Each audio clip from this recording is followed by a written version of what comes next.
Antes de entrar en la pasión,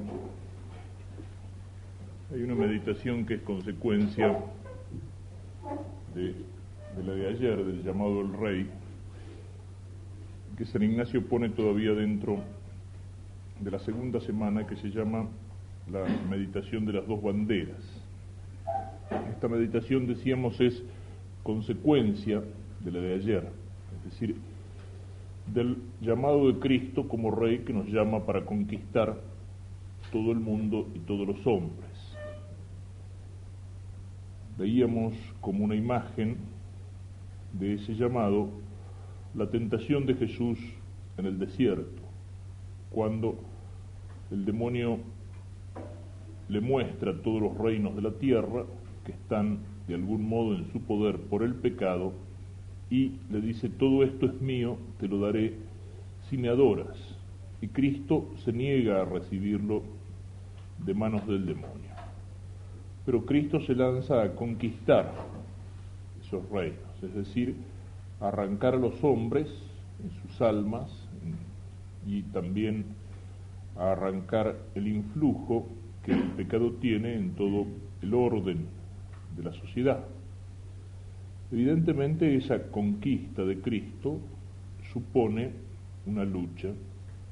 El demonio no se resigna a entregarle a Cristo sin lucha aquello que Cristo quiere arrancar de su poder, aquello que Cristo quiere conquistar. El llamado del Rey, entonces, cuando nos hemos decidido a seguirlo en esa empresa de conquista de todo el mundo y de todos los hombres, nos pone en una situación de lucha, en una situación de combate. Y esto es algo que es fundamental en la vida cristiana. Cuando hablamos de la Iglesia, sabemos que la Iglesia de Cristo tiene como tres niveles o tres estados. Una es la Iglesia triunfante, la de aquellos que ya han llegado al final del camino, la de los bienaventurados, la de los santos en el cielo que dan gloria a Dios.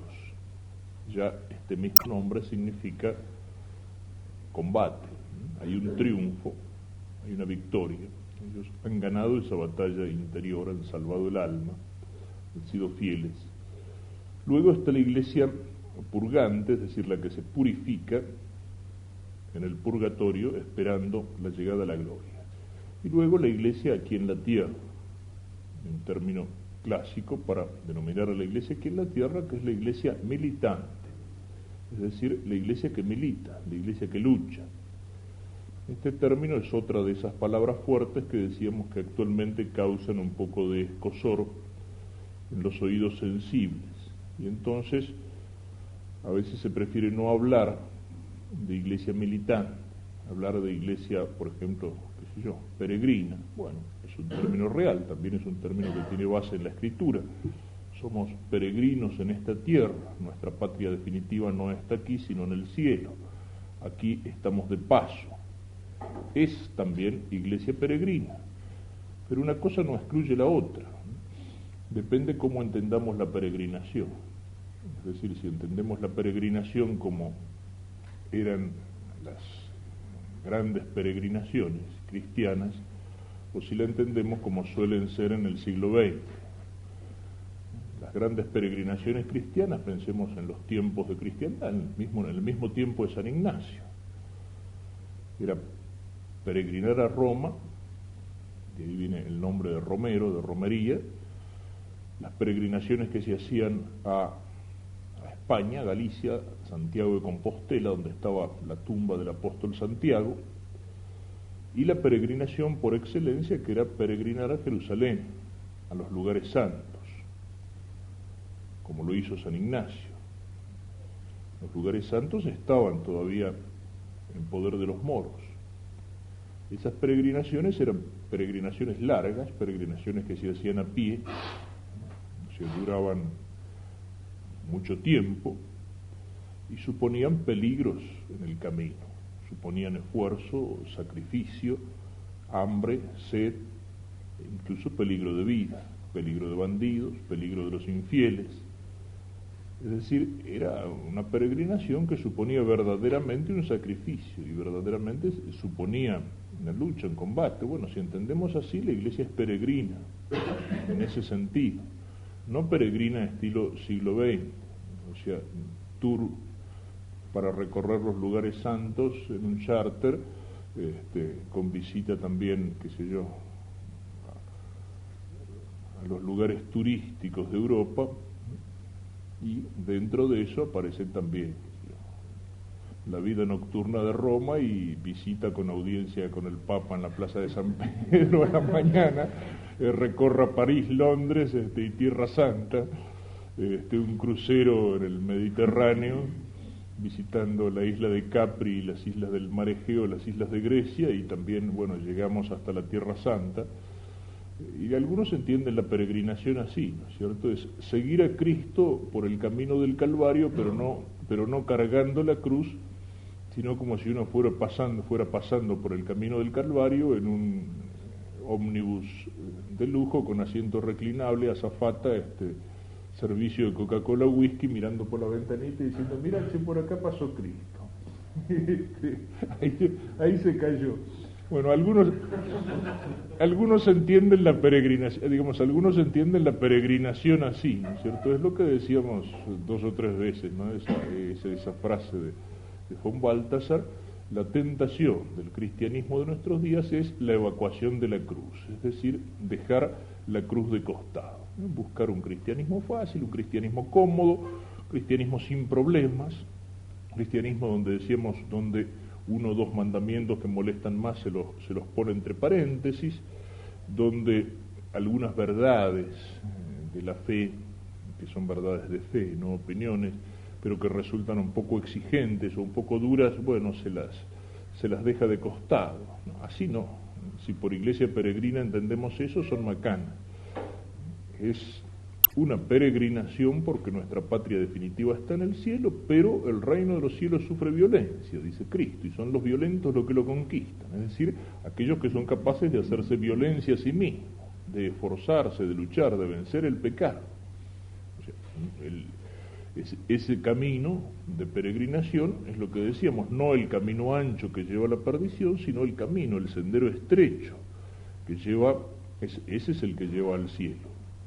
Y por eso la iglesia celeste, la iglesia de los santos, se puede llamar iglesia triunfante, es decir, porque ha triunfado, porque ha conquistado el cielo.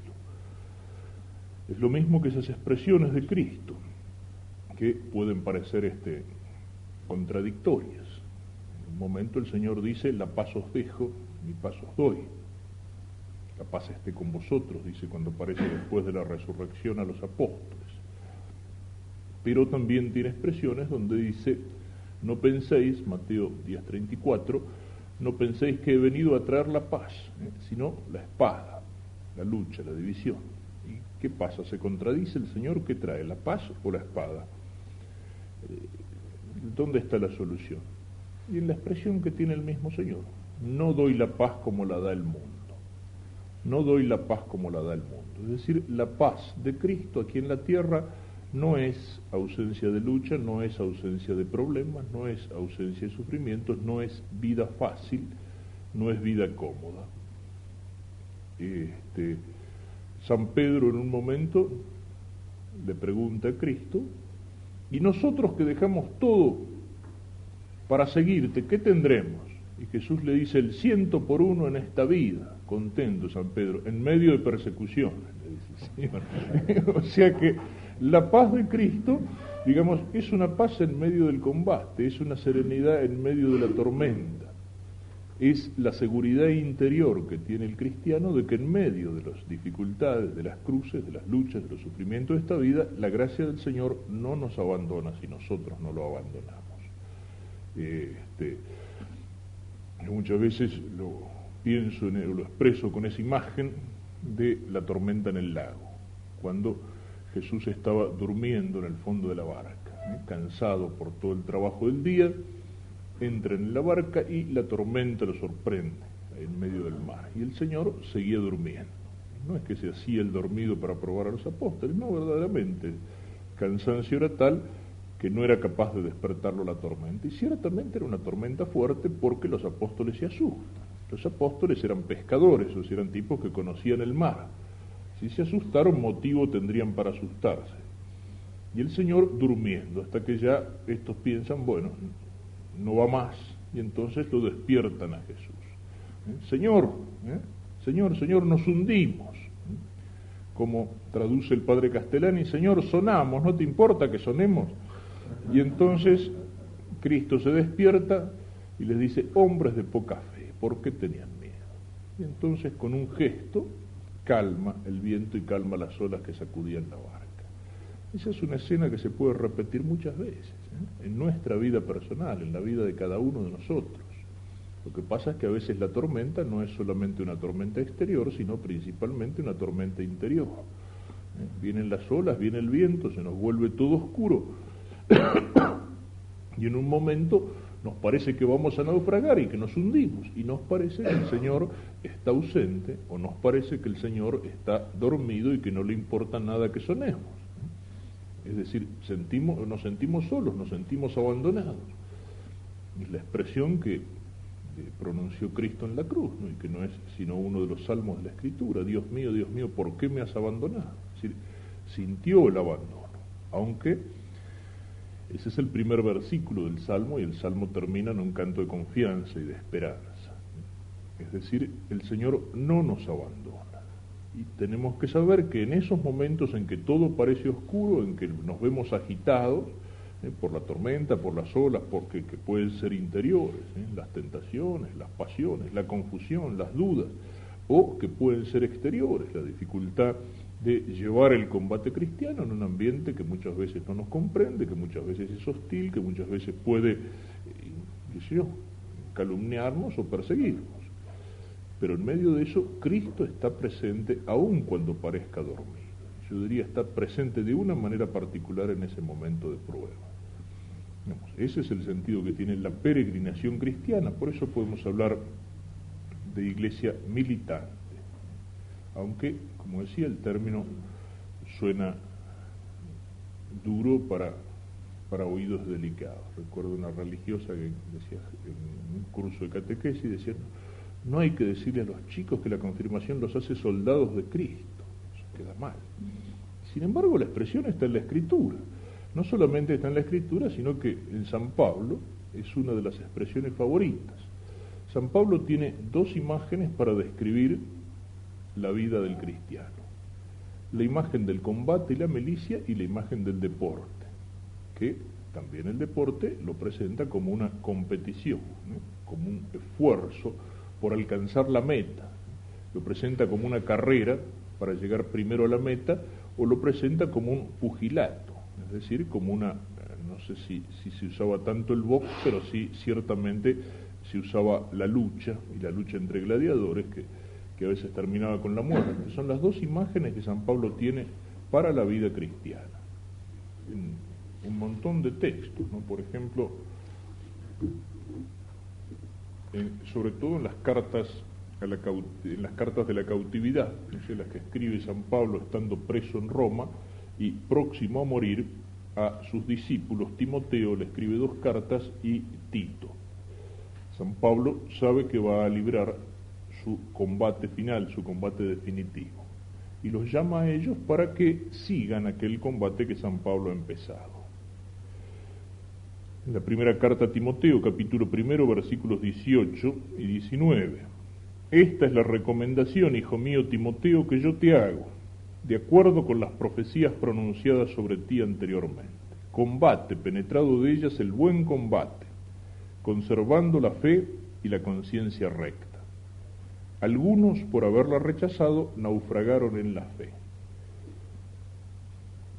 Son como 4 o 5 los textos en los que le habla en ese lenguaje a Timoteo, hasta el texto final, que es para San Pablo como un resumen de lo que ha sido su vida de apóstol. Aquello que dice en otra carta, donde habla persecuciones, naufragios, azotes, cárcel, calumnias, traiciones. Eso fue la vida de San Pablo a partir del momento en que decidió seguir a Cristo. En el capítulo 4 habla de los tiempos en que vive y que tiene mucha actualidad también para los nuestros. Proclama la palabra, insiste a tiempo y a destiempo, reprende, amenaza, exhorta con toda paciencia y doctrina, porque vendrá un tiempo en que los hombres no soportarán la doctrina sana, sino que arrastrados por sus propias pasiones se harán con un montón de maestros, por el prurito de oír novedades. Apartarán sus oídos a la verdad y se volverán a las fábulas. Parece en muchas cosas una descripción de nuestro tiempo. Y después de eso, habla como palabras de testamento, sabe que va a morir pronto, porque yo estoy a punto de ser derramado en libación, es decir, en ofrenda en el altar de Dios, y el momento de mi partida es inminente. He combatido el buen combate, he llegado a la meta, he conservado la fe. Y desde ahora me aguarda la corona de justicia, que aquel día me entregará el Señor justo juez. La corona con la que se premiaba en el ambiente romano al deportista que había vencido en la competición, o también al soldado que volvía victorioso de la guerra. Y este combate en su dimensión espiritual aparece en el texto de los Efesios, la carta a los Efesios, capítulo 6. Por lo demás, fortaleceos en el Señor y en la fuerza de su poder. Revestíos de las armas de Dios, para poder resistir a las acechanzas del diablo. Porque nuestra lucha no es contra la carne y la sangre, sino, es decir, contra potencias humanas, puramente humanas, sino contra los principados, contra las potestades, contra los dominadores de este mundo tenebroso, contra los espíritus del mal que están en las alturas. Por eso, tomad las armas de Dios, para que podáis resistir en el día malo, y después de haber vencido todo, manteneos firmes. Y luego describe estas armas espirituales con un ritual que inspira en la caballería medieval al revestimiento del caballero, que era casi como un revestimiento sacerdotal. En pie, pues, ceñida vuestra cintura con la verdad y revestidos de la justicia como coraza, calzados los pies con el celo por el Evangelio de la paz, embrazando siempre el escudo de la fe, para que podáis apagar con él todos los encendidos dardos del maligno. Tomad también el yelmo de la salvación y la espada del Espíritu, que es la palabra de Dios. Esta expresión, en la cual San Pablo resume lo que fue su vida, lo que es la vida cristiana, San Ignacio nos la pone también en una imagen, así como ayer usaba esa imagen del Rey temporal para que pudiéramos comprender el llamado y escuchar el llamado del Rey eterno. Aquí también describe esta lucha como una imagen. Hay otras posibles. San Agustín, en su libro La ciudad de Dios, que es como una teología de la historia, es decir, la historia mirada desde el punto de vista de la revelación, desde el punto de vista de lo divino, habla de dos ciudades, diciendo, dos amores fundaron dos ciudades. O sea, él ve toda la historia como dos ciudades en lucha, o sea, como dos reinos, podríamos decir. Dos amores fundaron dos ciudades. El amor de Dios hasta el desprecio de sí, la ciudad de Dios, y el amor de sí mismo hasta el desprecio de Dios funda la ciudad terrena. San Juan, veíamos o mencionábamos ayer, que describe esta misma realidad, toda la historia del mundo, como una lucha entre la luz y las tinieblas, que se puede remontar hasta el momento de la creación. Uno de los primeros gestos del Señor cuando empieza a poner orden en la creación informe es separar la luz de las tinieblas. Por el pecado las tinieblas cubren la tierra y, dice San Juan en el primer capítulo de su Evangelio, que es como el resumen de todo el Evangelio, el Verbo era la luz que viene a este mundo. Dice, vino a los suyos, pero los suyos no lo recibieron. El Verbo era la luz, pero las tinieblas no lo recibieron. Dice, porque los hombres prefirieron las tinieblas a la luz, porque sus obras eran malas. Y es Cristo también el que habla diciendo de sí mismo, yo soy la luz del mundo. Y veíamos ayer cómo eso aparece con tanta fuerza en el simbolismo de la pasión. Ha llegado la hora y el poder de las tinieblas, dice Cristo, en el huerto de los olivos. Es capturado de noche. La traición de Judas se consuma de noche. Era de noche cuando Judas sale del cenáculo. E incluso decíamos, a las 3 de la tarde las tinieblas cubren la tierra. Y esas tinieblas van a ser vencidas en la madrugada del domingo de la resurrección. Y eso de alguna manera se prolonga hasta la separación definitiva de la luz y las tinieblas. Mencionábamos aquel texto del Apocalipsis. En la Jerusalén celestial no habrá necesidad de lámpara porque será iluminada por la luz que nace del trono de Dios y del Cordero, mientras que los condenados, Cristo señala como son arrojados a las tinieblas exteriores.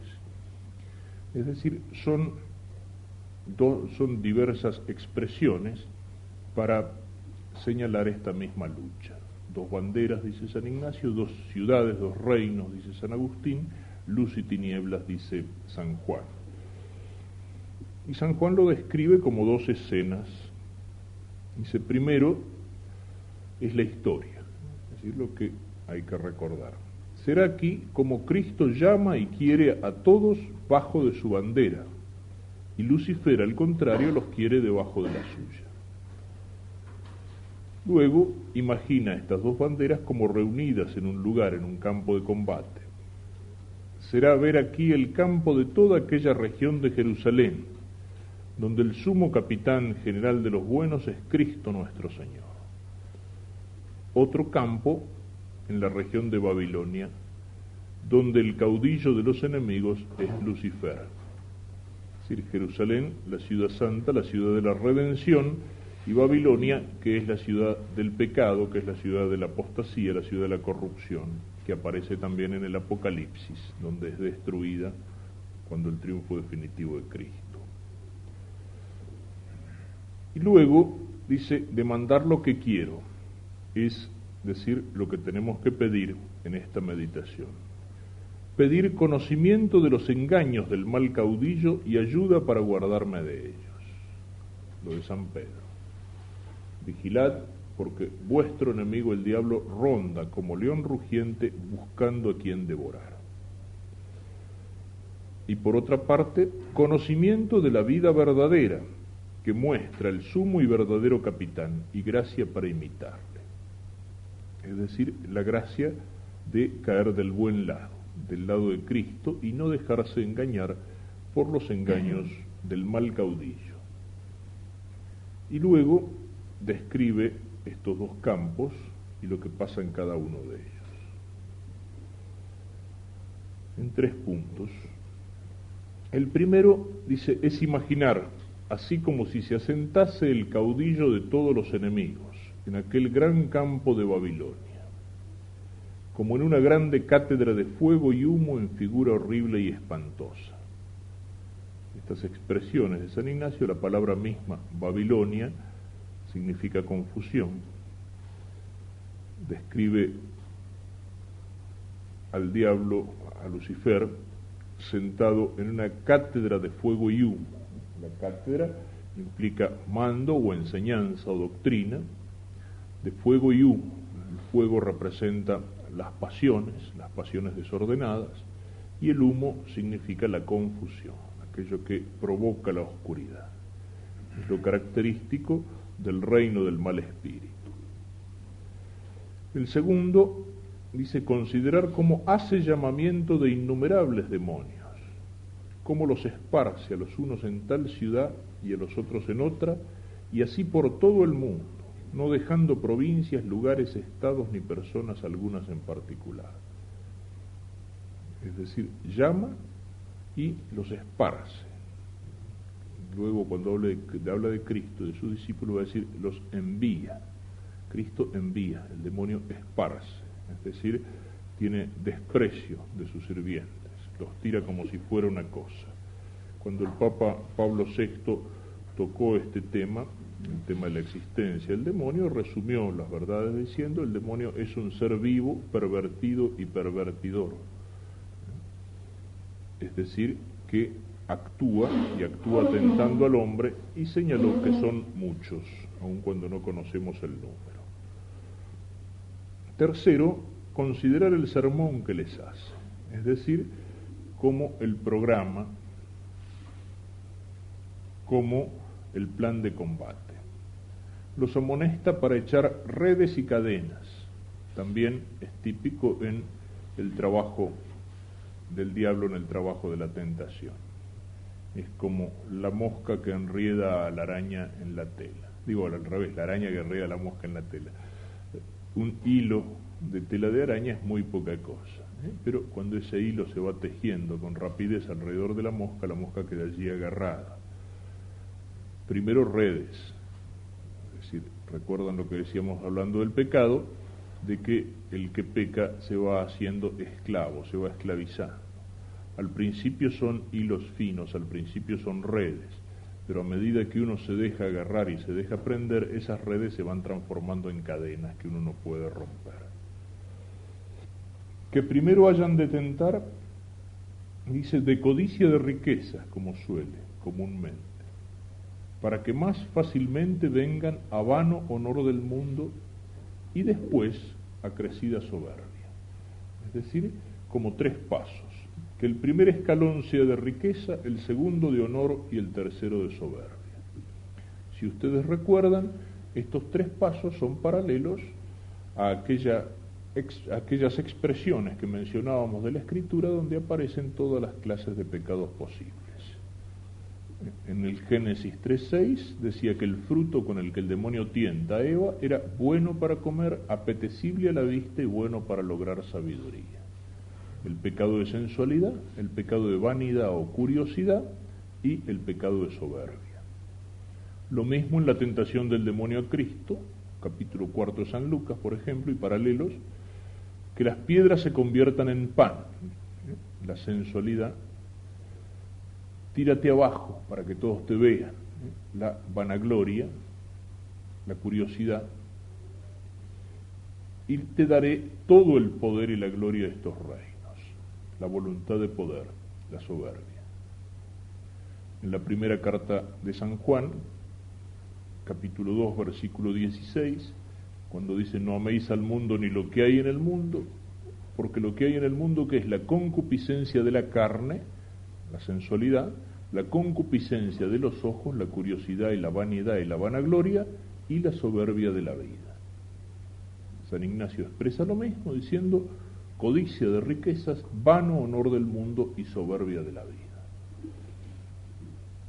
Esa es la táctica a través de la cual el demonio va echando lazos que son primero redes y después cadenas. Y en una imagen contrapuesta a esta, por el contrario, se ha de imaginar del sumo y verdadero capitán que es Cristo nuestro Señor. El primer punto es considerar cómo Cristo nuestro Señor se pone en un gran campo de aquella región de Jerusalén, en algún lugar humilde, hermoso y gracioso. Podríamos imaginar, porque el mismo San Ignacio lo señala después, que el programa o la bandera del reino de Cristo es el sermón de las bienaventuranzas, es decir, ver a Cristo en el monte de las bienaventuranzas, monte bajo, suaves colinas, cerca del lago. Considerar cómo el Señor de todo el mundo escoge tantas personas, es decir, también llama. Llamado significa vocación.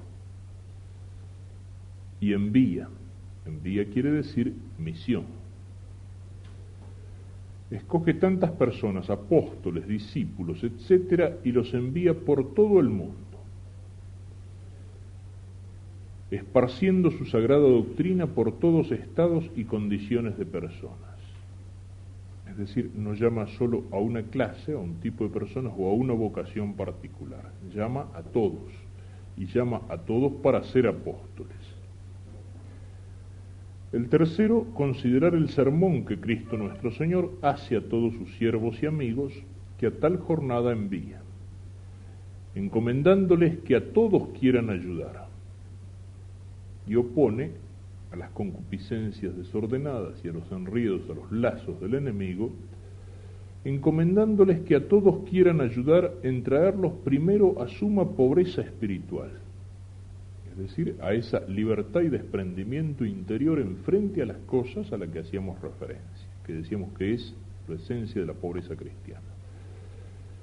Y si su divina majestad fuere servida y los quisiera elegir, también a pobreza actual. Es decir, al menos para todos los cristianos, ese desprendimiento interior, esa libertad interior. Y si Dios quisiera elegirlos ya para una forma de vida más consagrada, también a pobreza actual. Segundo, a deseo de oprobios y menosprecios, porque de estas dos cosas se sigue la humildad, es decir, lo contrario de la soberbia. La soberbia es la actitud de Satanás. No serviré, y quiere ponerse en el lugar de Dios. La humildad es la actitud de San Miguel. ¿Quién como Dios? La humildad es fundamentalmente eso. También es una cosa que a veces se la entiende mal, la humildad. La humildad no es tanto una actitud en frente a los otros. En ese sentido es como la caridad.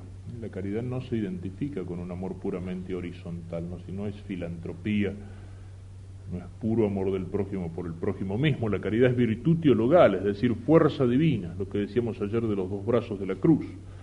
La caridad es antes que nada el amor con que Dios nos ama y que nos da fuerza para amar a Dios con un amor que es más que humano.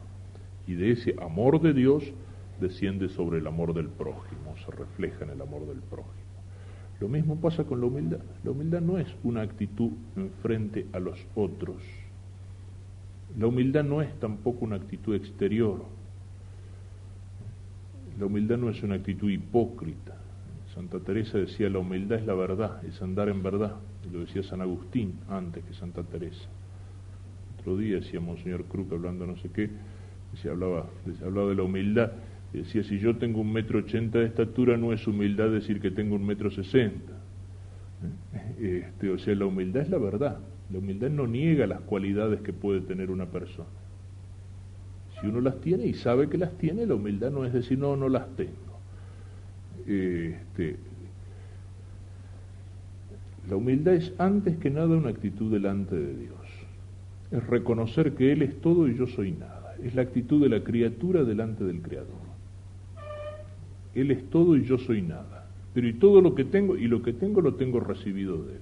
¿Qué tienes que no hayas recibido? Dice San Pablo. Y si lo has recibido, ¿por qué te mandas la parte?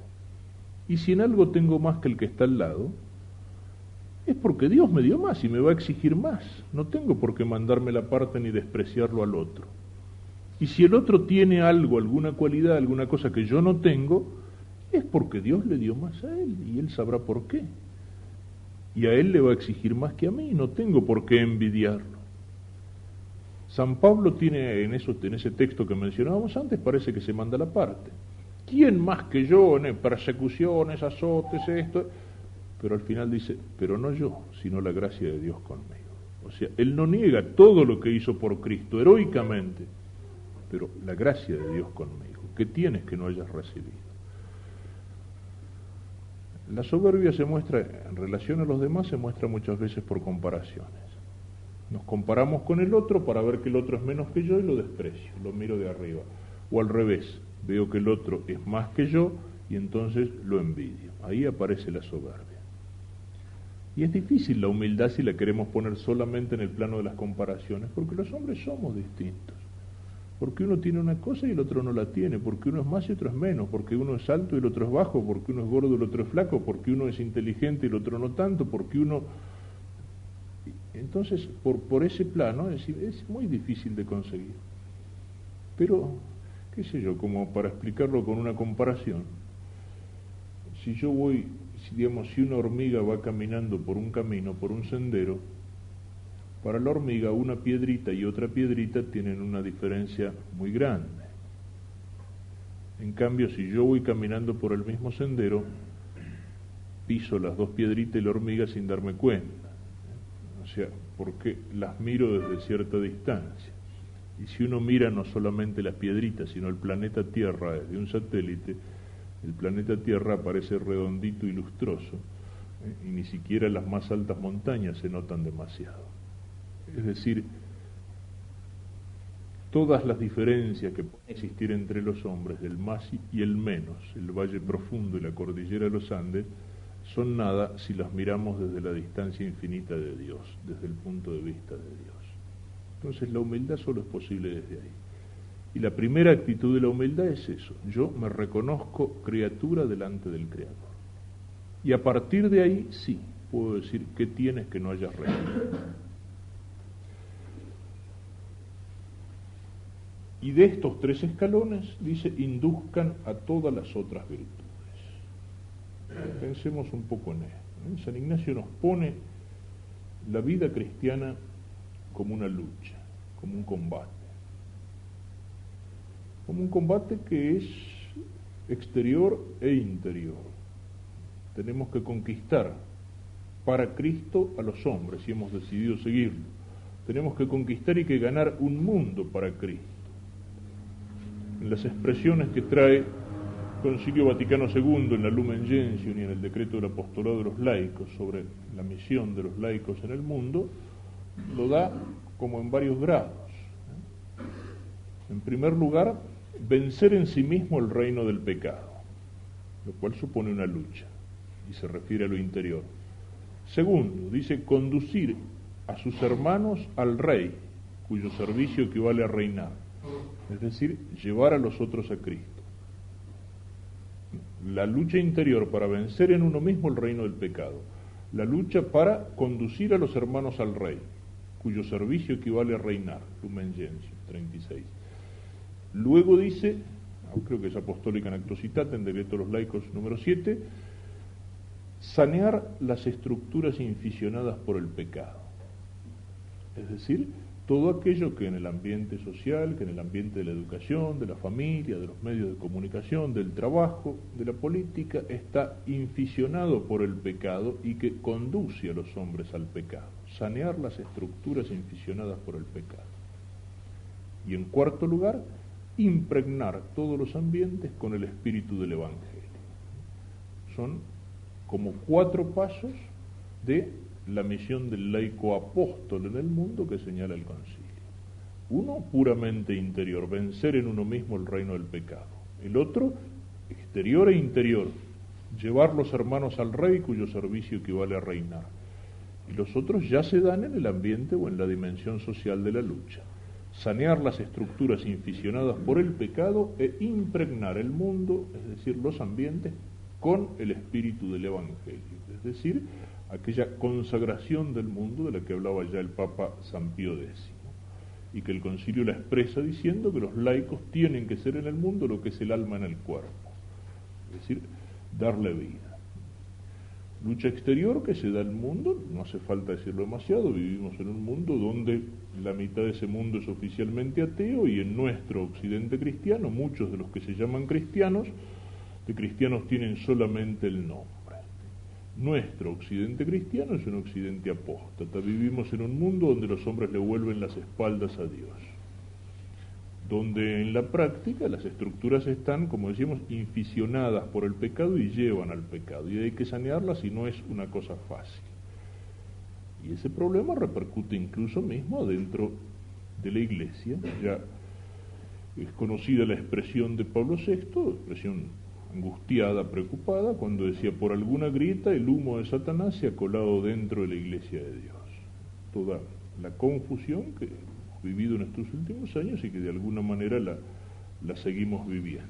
Es cierto que en todas las cosas fundamentales el Papa Juan Pablo va marcando líneas y principios con una gran claridad, en todo lo que hace a la doctrina, a la fe, a la sacralidad de la liturgia, una serie de cosas, pero también son muchos los que no lo escuchan. Esa tentación que decíamos de evacuar la cruz, esa tentación que el Papa Juan Pablo II, hablando a los jóvenes en Italia, creo que eran los universitarios, tiene una frase donde les dice: no os hagáis semejantes al mundo. no tratéis de haceros semejantes al mundo. Lo que tenéis que hacer es el mundo semejante a la palabra de Dios. Qué bien expresado que está ahí todo el problema. El mundo semejante a la palabra de Dios. Es decir, la tentación de la iglesia en estos últimos tiempos ha sido hacerse semejante al mundo. Es decir, acomodarse al mundo, acomodarse a los criterios, a las maneras de pensar del mundo, a las maneras de pensar que el mundo tiene impuesto precisamente por los que tienen el poder de imponerlo a través de los medios de comunicación. Eso ha sido la gran tentación. Buscar el aplauso de los hombres, buscar el aplauso del mundo. Pero Cristo dice, si el mundo me ha odiado a mí, si el mundo os odia, a mí me ha odiado primero. Esa ha sido la gran tentación, es la gran tentación. Y eso es precisamente lo que dice Jesús en el Evangelio. Si la sal se vuelve insípida, ¿para qué sirve sino para ser tirada afuera? Y a los discípulos, es decir, a los cristianos nos dice, vosotros sois la sal de la tierra. Y como señala muy bien Chesterton, la sal sala a la carne porque es distinta de la carne, no porque es igual a la carne. El hacerse semejante al mundo es la sal que se vuelve insípida, que se iguala a la carne y entonces no sala. Es la luz. Vosotros sois la luz del mundo. Pero ¿cómo ilumina un faro? Precisamente el faro ilumina porque en medio de la oscuridad de la noche y de las olas de la tormenta que agistan la barca, el faro está firme sobre una roca. Y entonces el que va gobernando con dificultad la nave en medio de la tormenta tiene un punto de referencia. Allí está la cosa. Eso es lo que tiene que hacer la luz de la verdad. Pero ¿qué pasaría si el faro, para adaptarse al ambiente que vive, para adaptarse al mundo, el faro se pusiera a bailar al ritmo de las olas? Entonces, lo más probable es que tanto el faro como el barco terminarían hecho bolsa contra los acantilados o contra las rocas, digamos. Y esa es la tentación, Esa es la tentación. El Papa lo señala con mucha frecuencia. Hay que decir la verdad de Cristo, caiga como caiga, sin preocuparse por los resultados. Hay que decir la verdad. Y él lo hace. Él lo hace, el Papa con mucha frecuencia va a meter precisamente el tema difícil o el dedo en la llaga, no sé, va a hablar contra el terrorismo en Irlanda del Norte, y va a hablar en Nueva York o en Chicago contra la drogadicción, la homosexualidad, el aborto y todas esas cosas. O sea, tiene esa capacidad de dar testimonio que es signo de contradicción. Es decir, hay que cambiar al mundo con la palabra de Dios y no hacer mundano el cristianismo. El fondo es más profundo todavía el problema, pero o sea, lo que señalo es que la lucha se plantea también dentro de la iglesia. Si tuviera que decirlo en toda su profundidad, aunque no hay mucho tiempo acá para explicarlo, el problema es esto: esa mentalidad lleva a que dentro del cuerpo visible de la iglesia de alguna manera subsistan dos iglesias. La del verbo hecho carne y la del hombre divinizado. Es cierto que el verbo se hace carne para divinizarnos, es decir, para hacernos hijos de Dios. Pero la tentación, que no es de ahora, que es de siempre, es la de el hombre divinizado por sus propias fuerzas, por sus propios esfuerzos. Es la tentación de la Torre de Babel, cuando los hombres quieren llegar al cielo poniendo ladrillos uno arriba de otro. Es la tentación que se repite en los primeros siglos del cristianismo en Pelagio, aquella herejía que negaba la existencia y la necesidad del bautismo y la existencia de la gracia santificante. Y decía, el hombre puede salvarse, puede llegar al cielo por sus propias fuerzas, por su propia voluntad, no necesita de la gracia de Dios. Y esa tentación sigue existiendo en todas aquellas mentalidades que, como decíamos ayer, miran a la iglesia solamente en lo horizontal, que ven la misión de la iglesia como la de construir un paraíso aquí en la tierra, por ejemplo, a través de la dialéctica de la lucha de clases con una mentalidad prestada al marxismo, como es en el caso de la teología de la liberación. Construir un paraíso en la tierra por el esfuerzo del hombre, por la lucha de clases, por la transformación social. O también a veces ese humanismo que se queda en lo puramente horizontal, en lo puramente sensible, que confunde la caridad con el sentimentalismo, que mira de alguna manera al hombre como algo divinizado. Es algo que se expresa en la desacralización de la liturgia, en la mirada, en fin, en muchas cosas. Esa es la gran tentación. O sea, también se da ahí la lucha, se da en el ambiente que vivimos, en la dificultad de la patria, en la familia herida, disgregada y bombardeada por tantas cosas. O sea, es una lucha exterior y hay que librarla. Cada uno de acuerdo a su vocación particular, cada uno de acuerdo a sus condiciones, a sus posibilidades, a sus capacidades. Pero la lucha es sobre todo interior.